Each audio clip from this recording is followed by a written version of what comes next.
Окей.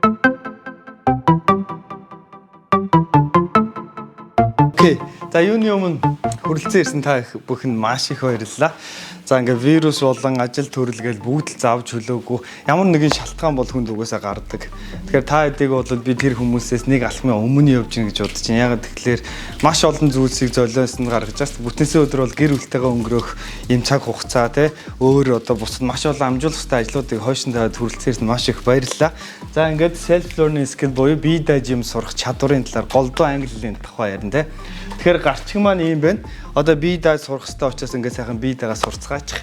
Би тийш очиж суужээ. Сайхан бие дагаа сурчих те.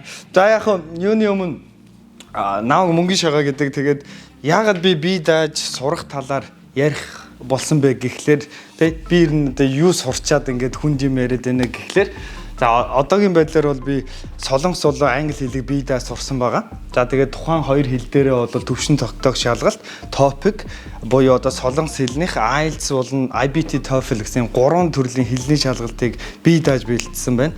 Тэгээд анх англи хэл би бол 10 жилд орос хэл үзчихсэн. Тэгээд их сургууль Төмөлгөө ухааны их сургууль 1-р курст ороход ABC мэдэхгүй анх орж илаа. Тэгээд хотын хүүхдүүдтэй анх сурахад бол үнэхээр өнгөө болсон. Англи хэл дээр босгоод багш юм асан юу ч мэдэхгүй гэрийн даалгавар нөгөө нэг төбий үйл үг чинь л асуугаад байдаг байхгүй нөгөөс мэдэхгүй те.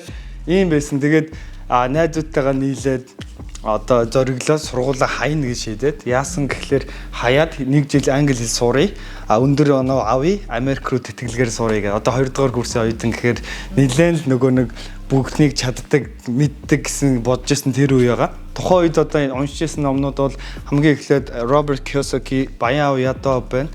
Түүний бичсэн бас ад жаргалтай амжилттай сайхан амьдрахыг хүсвэл сургууль буу яв гэж ном байгаа. За энэ бол нэлээд ятгсан ном байна те. За Дейл Карнегийн 3 бот ном байдаг. Тэд нарыг уншиж исэн цар хүрээний гайхамшиг өглөөний хүн гэх мэт тухайн үедээ яга 2-ыг үрчгэнд 2 тэнцүү 6 аюур заны гэх мэт ийм номнуудыг уншиж хоорондоо философийн ном хаялцдаг ийм сэнхэг одоо хинхэг үе байсан баг. Тэгээд сургуулаа хайна гэсэн чинь аав ээж маань ядаж жилийн чөлөө олго гэж. Ингээд миний англи хэлийг бие дааж сурах одоо аялал маань эхэлсэн байгаа. Түүнээс хойш 10-аад жил өнгөрсөн байна. За энэ хугацаанд би уналт босолт маш олон зүйлийг туулсан. Тэгээд хамгийн сүүлд одоо IELTS топикийнхаа шалгалтыг өгөхөд би эхнэрээрээ үсгээ манай багш тэр сууж байна. Үсгээ заалгаад солонгост амьдарч байсан. Бас л эхнэр сураад би бол ямар сургууль соёл сурдаг байсан. Тэгээд Инчоны их сургуульд мастерт орохын тулд англи солонгос хэл хоёуланг өгөх шаардлагатай болсон. Тэгээд 2 сар бие дааж биелдээд топикийн солонгос бол хамгийн дээдлэн топикийн 6 гэж оноо байдаг.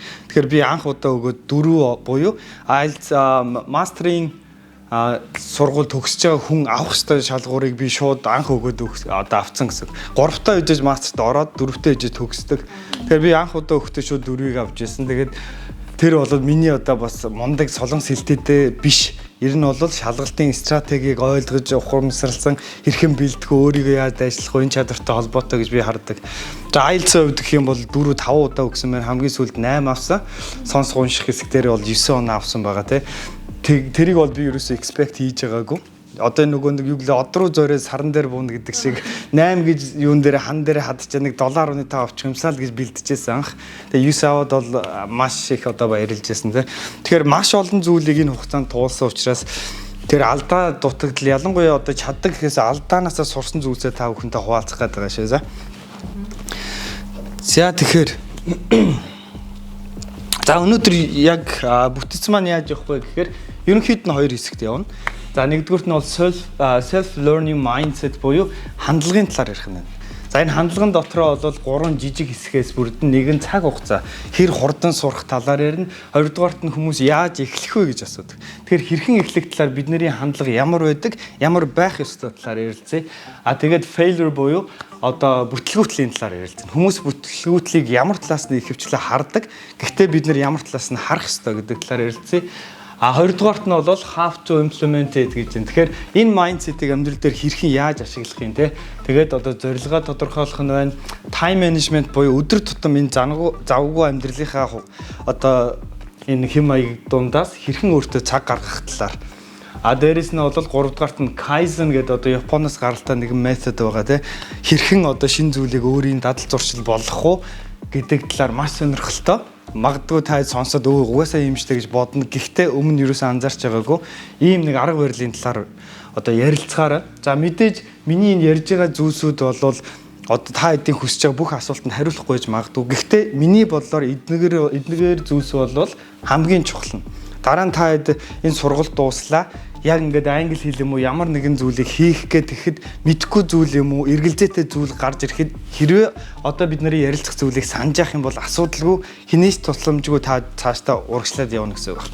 Дээрээс нь бүгд нь таарсан төлөвлөгөө гэж байхгүй шүү дээ. Ерөөсөө төгс төлөвлөгөө сурах арга барил гэж хизээж байхгүй. Тэгэхээр магадгүй зарим нь та нарт таалагдахгүй, зарим нь та нарт үр дүнгээ өгөхгүй байж болно. Гэвч одоо миний анзаарснаар бол бүх хүн таарахгүй ч гэсэн ихэнх хүн таардаг арга барил гэж байдаг тийм. Тэгэхээр яг эдгээр зүйлсээ та бүхэндээ хуваалцах нэ. Тэгээд хэдүүлээ бол ингээ workshop хэлбэрээр явж байгаа учраас би та хэдээс асуулт асуун, та нараас надаас чөлөөтэй асуулт асуух хэрэгтэй. За ингээд хэдүүлээ дараагийнхаа слайд руу оръё тийм. За асуулт асууна гэсэн чи угаасаа асуулт асуу гинэ. За тэгэхээр юу яа? Яавал та англи хэлээ сурч чадна гэж бодож байна вэ гинэ. За одоо ингээд хүмүүс дотор яавал хүмүүс англи хэл сурах вэ гэдэг ерөнхий нэг юм мэдээд идэг байхгүй. Тэгэхээр 3 ширхэг зүйлийг дэвтэр дээр бичиж би нэг ингэчүүл англи хэлээ сурах гээд байна гэсэн юм а бичнэ. За ганцхан минутын дотор л бичиж хэдүүлээ тий. Гяс яг анх санаанд орж иж байгаа 3 зүйлсийн хадлаар бичиж. За тэгэхээр миний бодлоор та хэдийн одоо яг хэлж байгаа санаанууд бид нэр энийг ярилцаж дуусны дараа та хариугаа олох болно. Асуудалгүй. Тэгээд цаашдаа бол ахиж одоо юу гэдэг эхлүүлээд таях ийм зовлон гарахгүй бах. Тэгээ вакуумжуулсан орчныг бол бүрдүүлж чадна гэж би бол итгэлтэй байна. За тэгээд за mindset гэж юу юм бэ гэхлээр аливаа зүйлийн талаар бид нарын харж байгаа өнцгийг хэлээд байна. Хүлээж авч байна. Хүмүүс жишээлбэл одоо энэ аяганд ингээд тал ундаа байлаа гэхэд зарим нь тал нь хоосон, зарим нь тал нь дүүрэн байна гэж хардагтай яг адилхан нэг зүйл байгаа мөртлөө хүмүүс өөр өнцгөөс хараад байгаа байхгүй тий. Тэгэхээр ихэнх хүмүүс сурах болон шин зүйл эзэмшихийг юу гэж хардаг вэ гэхээр бүгдийг багш болон сургуультай холбож хардаг. За нэг юм сурах гэхээр за ямар сургуультай вэ? За ямар багш дээр очих вэ? Аль сургуульд илсэх үү? Яагаад тэгж ийм гэхээр эн чинь биднээс биш бидний аав ээжээс уламжлагдаж ирсэн үзэл санаа байхгүй. Чи сайн сургуульд яв, сайн багштай рооч ингүүл чи ингэнд хизээ чи бие даа сурч чадна гэж үр хүүхдэд зөвлөдөг байхгүй юу. Гэтэ мэдээж бүгд биш гэсэн маш ховор. Нийтээрээ бол ерөөсөө сургууль болон багш нарт сурах үйл явцыг тэр чигээр нь даатгаад өгсөн. Одоо бид нар яаж тэр сэтгэхүүгээр нэг миний шүүсийг шахаад өгдөг багш байвал гэдэг. Хиний тэ шүүс чинь хиний төлөө гарах гэдэг. Өөрийн чинь төлөө гарах гэдэг, багшийн төлөө гарах гэдэг тийм үстэй. Тэгэхээр энэ ерөөсөө бидний нийтлэг байгаа майндсет ерөөсөө энэ. Хэрвээ энийг өөрчлөхгүй бол та нар одоо 10-20 мянган долларын сургалтанд суугаад нэмэр байхгүй. Тэ ямар шилдэг хүнтэй вакуум орчинд ганцаарчилсан байгаад нэмэр байхгүй. Тэ хамгийн шилдэг партнертай болооч нэмэр байхгүй. Юу вэ гэхлээр сурах үйл явц гэдэг чинь ерөөсөө бидний тархинд явахаас биш тэр хажууд байгаа мундаг багшийн тархинд хизээч өрнөхгүй. Тэгэхээр сурах үйл явцын талаар шин зүйл сурах, мэдэх талаар бид нэр майндсетээ өөрчлөх хэрэгтэй байхгүй. Та дэд ойлгож байгаасаа тий. Нэгдүгээрт майндсет энийг өөрчлөхгүйгээр бид нар ямар ч өөрчлөлт гаргахгүй гэсэн. За тэгэхээр та хэвтэ нэгэн бяцхан түүх хуваалцъя. За энэ зам бол маш том зам байна. Тэгээд ингээ хөлнөөсөө уяатай. Тэгээ нэгэн сониучир зоопаркэд алхаж иж л те. Тэгсэн чинь ийм том зан ингээд жижигхэн уяагаар уягдсан байж иж гэнтэй гайхаад энэ том зан энийг таслаад ягаад зүхтэж чадахгүй юм болоо гэж гайхаж гэнэ. Тэгээд хажууд нь амтны сурагч байхаар нь асууж л те. Энэ зан чи одоо ийм жоох уяанд уягдчаад ингээ байгаад идэв зухчдаг юм уу гэж асууж гэнэ. Тэгсэн нөгөө амтны сурагч хийлж гэнэ л те. Наа чин тугал байхад нь бид нар яг энэ уяагаар уйдаг байсан юм. Тэгээд тэр үед тэр зүхтгаж орлоо дийлээгүй. Тэгээ том болцсон яасан гэхээр би угаас зүхтаж чадахгүй дэ эвлэрээд зүхтах орлого хизээч хийж үзээгүй. За энэ бол магадгүй та хэдийн толгойд өөрийгөө нэг харсан нэг юм шууд бууж байгаа. Магадгүй та өмнө нь англи хэлтэй сурах гээд нэг эхэлж үзсэн баг. Эсвэл баг байх чинь чи англи хэлний авьяасгүйгээ хэн нэгэн хэлсэн байгаа. Эсвэл оролдож үдэ бүтлгүүтцсэн байгаа. Тэрийгээ яасан бэ гэхлээр таны одоо болон ирээдүй чинь байнга тийм байх юм шиг итгээд явдаг. Яг энэ зан шиг. Одоо хичээх юм бол алаа хийчих гээд байдаг. Гэтэл өмнө би нэг бүтлгүүдсэн аав ээж нь намайг чи ирэн бүтлгүү нөхөр шүгэ хэлсэн. Найз нөхөд маань чи хэлний авьяасгүй дуудлагч муухай нь юу гэдэг. Ингээ хэлсэн энэ бүх зүйлийг одоо хүртэл тээж авчраад тэр тээж байгаа зүйлээ ирээдүгөө хараад тэгээ одоо үйл хийхгүй энэ л уяа шүү дээ. Ийм асар том амт. За одоо та хэдэд дараа нь штэ сөрөг бодол төрөн штэ би чадах үгүй юу би муу штэ энэ талаар одоо авьяасгүй те ийм бодол орж ирээл бол шууд энэ зааныг бодно шүү. Окей. Та нарт ямар ч одоо юу гэдэг ингээл цаасан дээр бичээл ингээд их шаардлага юу ч байхгүй. Энэ зааныг нүдэндээ харлаа би ингэж ийнгүй өөртөө дүнэлт хийлээ. Тэрэн дээрээ үндэслээ шийдвэр гаргаад явна. Окей. Би одоо энэ сургалтаас та нарыг би олон юм авч яваасаа гэж хүсэхгүй байна. Хүн сургалтнаас ерөнхийдөө бол 10-аас 15% л авч явна.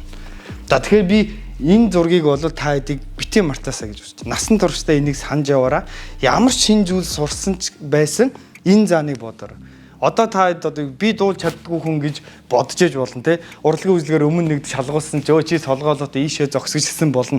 Гэтэ энэ тухайн үеийн байл шүү дээ. Хүн өөрчлөгдөг, цаг хугацаа өөрчлөгдөг, дуулна гэдэг чинь авьяасаас гадна чадвар байдаг. Гэх мэтчлэн өөрийгөө хязгаарлаж байгаа тэр уяа энэ хүлээсийг үргэлж ирээдүйд ийм байх юм шиг хизээ төсөөлж болохгүй. За тэгэхээр энийг бол маш сайн анхаарай.